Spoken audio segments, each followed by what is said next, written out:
Well, it's all there in the book. And Linda, good morning to you. Good morning. As it says in the back here, you get a testament which says, admired and respected by the men who worked with her, she is the real deal. So tell me, Linda, should we be afraid of you? Not in the slightest, no. No. What do they mean she was the real deal? Because after my husband died, who was an armed robber, he died on a robbery. He was shot in the back. And I think it really affected me a great deal. I didn't feel he deserved to die the way he did. And I think it really affected me a great deal. And I think my brain possibly went a bit haywire for a few years. Because I do look back now and I don't recognise the person that I was at that time. Why do you think you became the person that you became? Because basically you weren't from a criminal background. No. But yet there was this lure, there was this attraction, as indeed there are. And I know a lot of you watching will be saying, why are we interviewing this woman? But there is this fascination with criminality. And what would you say to people who would say that you shouldn't be profiting from a life of crime or crime stories by, you know, selling a book like this? Well, I'm not actually being paid for the book, as it states. Or this interview? Or this interview. And I haven't been paid for any of the interviews I've done in various newspapers. I've been home 11 years. In that time, I remarried, and I remarried a man for the first time who was a businessman, had never been involved in crime. He died 4 years ago, and my children said to me, Mum, please put the record straight. People write as if they know you. So I decided on a two-pronged thing that, yes, I would do it for my family's sake, and I've also done it because, yes, I freely admit I did what I did the first time, and I deserved to go to prison. Which is take part in armed robberies. In armed robberies, yeah. And I deserved to go to prison. And on the day that I got convicted at that time, I got 7 years, which all those years ago, I had the biggest sentence in Holloway Prison. And For a crime that you that said I did the armed robberies I did commit. And there was a prison officer standing next to me and went, effing hell, how are you going to do it? And I said, well, I'll do it. I did the crime. I will do the time. When I got convicted for the murder, I've always said I never committed that murder. This is the murder of your husband? No, my partner at the time. And I was not in any way involved in that. But you were convicted? I was convicted. A court and a jury? I was. And in front of the jury, the judge, I mean, it was an awful, awful experience. He put the black hat on his head and then he held out his arms and said, in front of this jury, I am referring you straight to the full Court of Appeal. I'm sorry, there is nothing else I can do.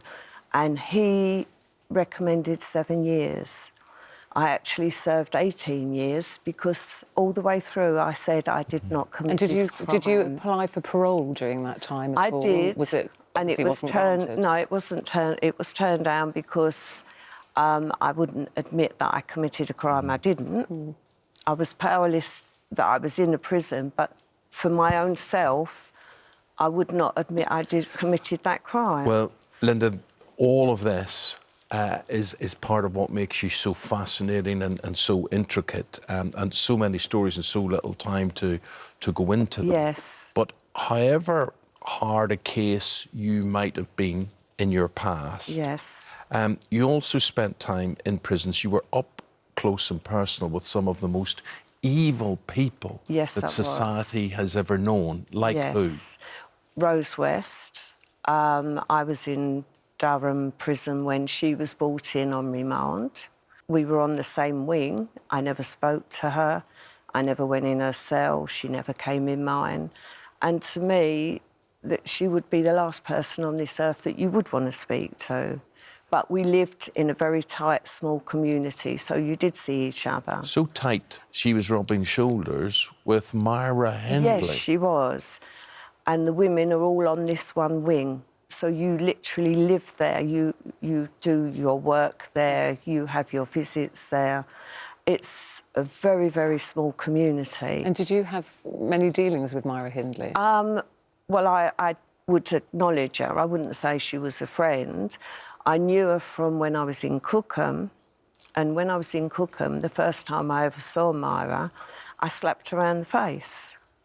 And because you knew who she was and what she'd done? I think it was... I was given a job working in the library, and she was working at that time in the laundry. And there was tape across, do not cross this tape, because Myra was the other side. And it was, if you did, you would get sent back to Holloway or whatever. And one of the officers come in and said to me, Linda, you can take your laundry in now, you're next door. You can take that in before all the girls come out and queue up. And I walked in and she was singing. And I just walked up to her and slapped her around the face because I thought, how dare you sing with what you did? And what did she do? She rubbed her face and she went, I could get you sent back to Holloway for that. And I said, well, Holloway holds no fears for me. I'd already been there 2 years. And I just sort of walked out and went next door and thought, oh, God, but didn't I'm you going used to to get help sent her back. do her hair? At the very end, when I'd seen her 3 different times. I saw her first in Cookham when that happened. I saw her in Durham, and then she was moved to High Point, and I was in High Point, and she was then put in a tiny little place, like a no man's land, and the other side was the hospital wing. And she had to live in these 2 cells that were in between, and nobody saw her. In isolation? Really. Yes, yeah. Basically. And because of that, she wasn't able to go to hairdressers, etc. And I was asked by the governor, Linda, will you go and dye her hair for her? She can't manage to do it herself. And one of the staff said to me, Linda, it won't go good for you if you refuse. So I reluctantly said I would. But, I mean, nobody would personally want to say that. Well, Eamonn said, you know, you're in there with notorious women, particularly. Yes. What are you hoping people get from reading this book? Well, I'm hoping the main thing is that possibly somebody who was involved at the time of my case, when the murder happened, there was a policeman outside. Listen, we don't have time to go into that too much. That. And actually, the Metropolitan Police have said we have nothing further to add to this. That you were convicted of murdering Ronnie Cook following the trial. But I suspect you've still got a score to settle, Linda. Yes. And I'll be a monkey's uncle if this doesn't, your life story doesn't become a TV programme or a film. Gangster convicted murderer. She is the Black Widow. She's Linda Calvey. Thank you very much. Thank indeed, you Linda. very much for Talking to you. having me. Thank you. Thank you.